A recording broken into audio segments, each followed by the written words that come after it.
हमारे सभी YouTube family को बहुत बहुत जय जय श्री सीताराम।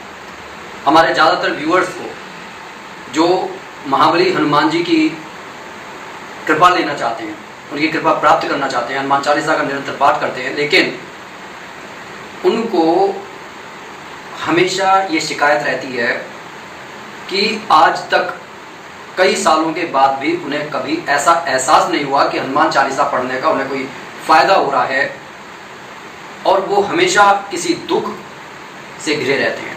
कोई ना कोई समस्या, कोई ना कोई परेशानी, कोई ना कोई बीमारी उनको लगी रहती है। अब ऐसा हमारे साथ हो क्यों रहा है? इसके लिए सबसे पहले हम एक छोटी सी कहानी सुन लेते हैं। कहानी कुछ इस तरीके से है कि एक व्यक्ति रेगिस्तान में भटक जाता है। उसके पास जो खाने का सामान होता है धीरे धीरे खत्म होने लगता है, उसके पास पानी भी खत्म होने लगता है।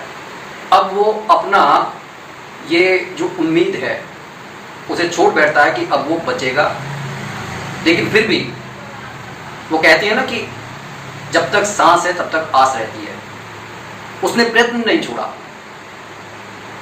और इस उम्मीद में कि उसके जीवन को ईश्वर बचा लेंगे, इस उम्मीद से वो भटकता रहा।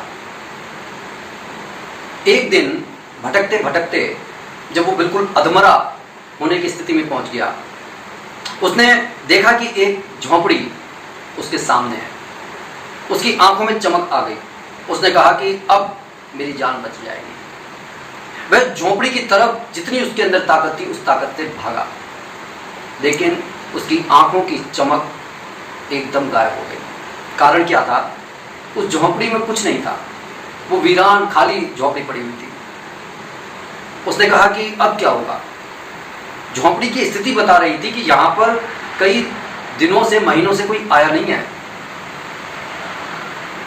अचानक उसने झोंपड़ी के आंगन में एक हैंडपंप लगा देखा।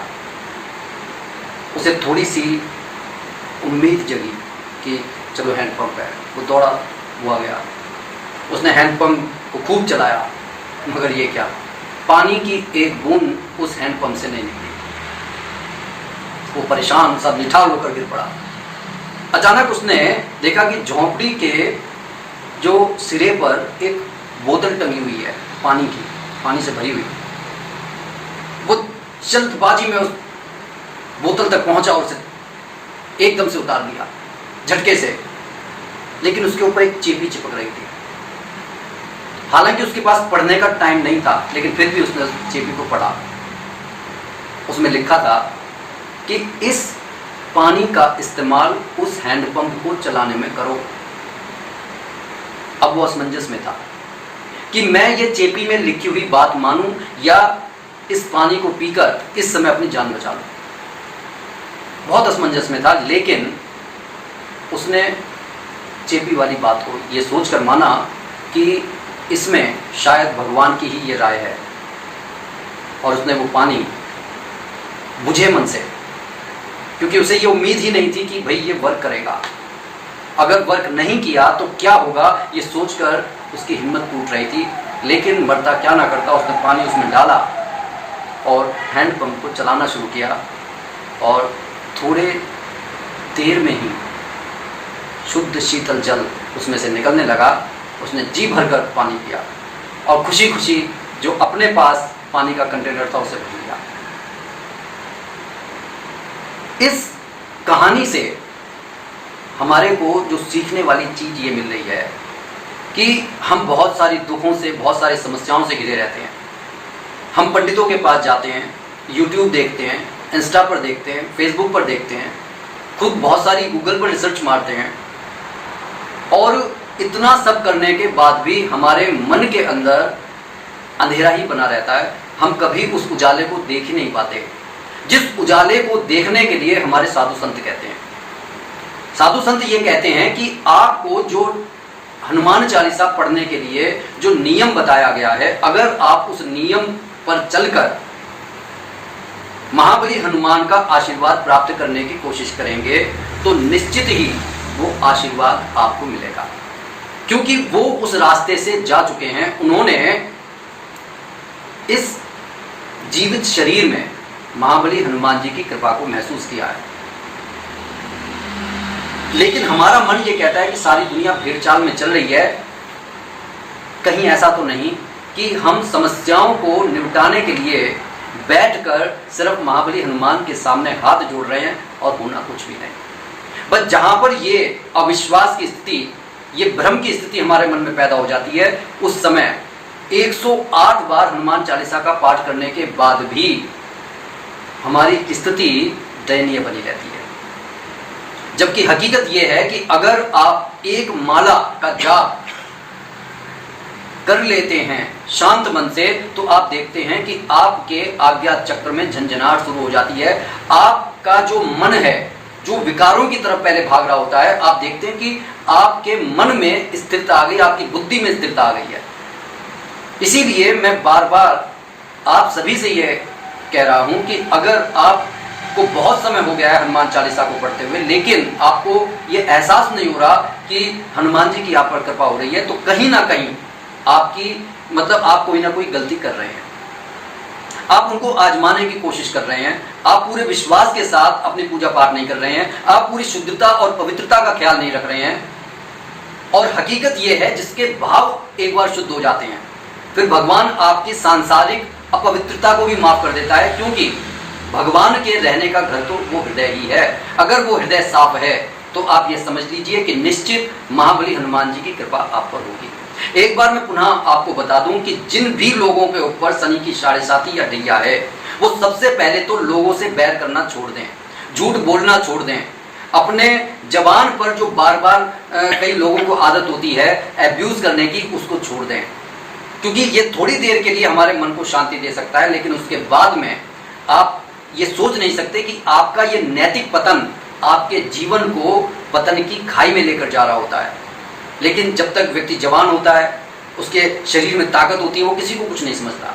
लेकिन उसे एहसास कब होता है? जब उसकी ताकत में कमी आती है, जब धीरे धीरे उसके ऊपर बुढ़ापा आने लगता है, और जब उसके अपने उससे दूर होने लगते हैं, तब उसे उस कमजोरी का एहसास होता है। इसलिए आप प्रयत्न कीजिए कि अगर भगवान ने कोई आपके अपने दूर भी कर दिए हैं, तो आप उसे ये मानिए कि ईश्वर चाहता है कि आप उसकी पूजा कीजिए। क्योंकि जो दुख हमारे जीवन में आते हैं, उसका सिर्फ हमें ये नहीं मानना चाहिए कि पूजा करने के बाद हमारे जीवन में दुख आ रहे हैं। इसका हमें ये अर्थ मानना चाहिए कि भगवान ये चाहते हैं कि आप अब पूजा में समय दीजिए। क्योंकि अगर आप सिर्फ हंसी खुशी में इधर घूमेंगे उधर घूमेंगे, 10 लोग आकर बैठेंगे, समय बर्बाद करेंगे, तो उसमें पूजा का कोई समय नहीं रह जाएगा। लेकिन जब व्यक्ति पर दुख आता है, तो दोस्त नाते रिश्तेदार सब दूर हो जाते हैं, उसके पास में भरपूर समय होता है कि वो भगवान के सामने बैठकर प्रार्थना करे। और आप यकीन मानिए, जब ऐसे समय पर हम प्रार्थना करते हैं, भगवान सुनते भी हैं, क्योंकि उस समय उस समस्या से निजात पाना हमारी पहली प्राथमिकता होती है। इसलिए हम पूरी श्रद्धा से ईश्वर के चरणों में स्वयं को समर्पित कर देते हैं। अगर ऐसे ही भाव सुख के समय भी हमारे हो जाएं, तो फिर भगवान कभी हमारे से दूर नहीं रहेगा। मेरा सिर्फ आपसे ये कहने का ये अनुरोध है कि अपना एक समय बना लीजिए, निश्चित समय पर, चाहे आप वो सुबह पूजा कर रहे हैं, चाहे आप शाम को पूजा कर रहे हैं, चाहे आप रात को पूजा कर रहे हैं, एक निश्चित समय पर आप अपनी गद्दी पर बैठिए। कई लोग क्या करते हैं कि गद्दी का इस्तेमाल नहीं करते, कि जमीन पर ही बैठ गए।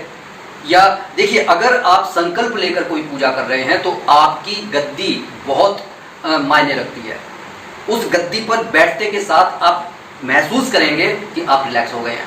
तो कोशिश और प्रयास कीजिए कि गद्दी का इस्तेमाल जरूर कीजिए, क्योंकि अगर आप गद्दी का इस्तेमाल नहीं कर रहे, कभी एक गद्दी पर बैठ गए, कभी दूसरी गद्दी पर बैठ गए, तो इस तरीके से हमारी जो पूजा जो केंद्रीभूत नहीं हो पाती, इसलिए उसका असर भी बिखर जाता है। अगर आप चाहते हैं कि आपको पूजा का सही असर मिले, तो आपको कुछ नियम मानने चाहिए। एक समय का नियम मानना चाहिए, गद्दी का नियम मानना चाहिए, शुद्धता पवित्रता का नियम मानना चाहिए। और सबसे बड़ी बात कि महाबली हनुमान जो है वो ब्रह्मचारी हैं, तो कम से कम आपको अपने जीवन में जब आप संकल्प लेकर चलें, चाहे आप गृहस्थी में क्यों ना हो, आपको ब्रह्मचर्य के नियम का पालन करना चाहिए। तो ये जो छोटी सी कुछ बातें हैं, आप इनको आत्मसात कीजिए, भगवान की पूजा की, आपको निश्चित लाभ होगा। जब पूजा करें उस समय जो आपको पूजा से भटकाने का काम करें कि आप ऐसे पूजा मत करो, भगवान का कुछ नहीं होता है, ये सब बेकार की बातें, ऐसी बातों में अगर आप आएंगे, तो देखिए, मन को तो ये चाहिए कि कोई भी ऐसा उसे क्लू मिल जाए जिससे वो आपको भटका दे। मन, आपका शरीर कहेगा, आपका बुद्धि कहेगी कि भैया उठिए पूजा कीजिए, लेकिन होगा क्या? आपका मन कहेगा यार ये सब बेकार की चीज़ें हैं, सो जा, तेरा शरीर कमज़ोर हो रहा है, तेरे को नींद की आवश्यकता है। लेकिन उस समय आप खड़े हो जाइए, पूजा कीजिए, निश्चित लाभ होगा। लेकिन कई बार लोग इस भी भ्रम में रहते हैं यार कि बीमार भी हैं लेकिन उन्हें ऐसा लग रहा है कि मन भटका रहा है। तो देखिए ये कॉमन सेंस की बातें हैं जो हमारे को समझ नहीं होगी और धीरे धीरे सब कुछ समझ में आ जाता है। तो मैं आप सभी से ये अनुरोध करता हूँ, विनम्र प्रार्थना है कि इस वीडियो को ज़्यादा से ज़्यादा शेयर करें ताकि लोग अपनी गलतियों को समझ सकें, उनमें सुधार कर सकें। और जो भी भाई बंधु इस चैनल पर नए हैं कृपया चैनल को सब्सक्राइब कर लें। इसी के साथ मैं अपनी वाणी को विराम दे रहा हूँ। बोलिए जय जय श्री सीताराम।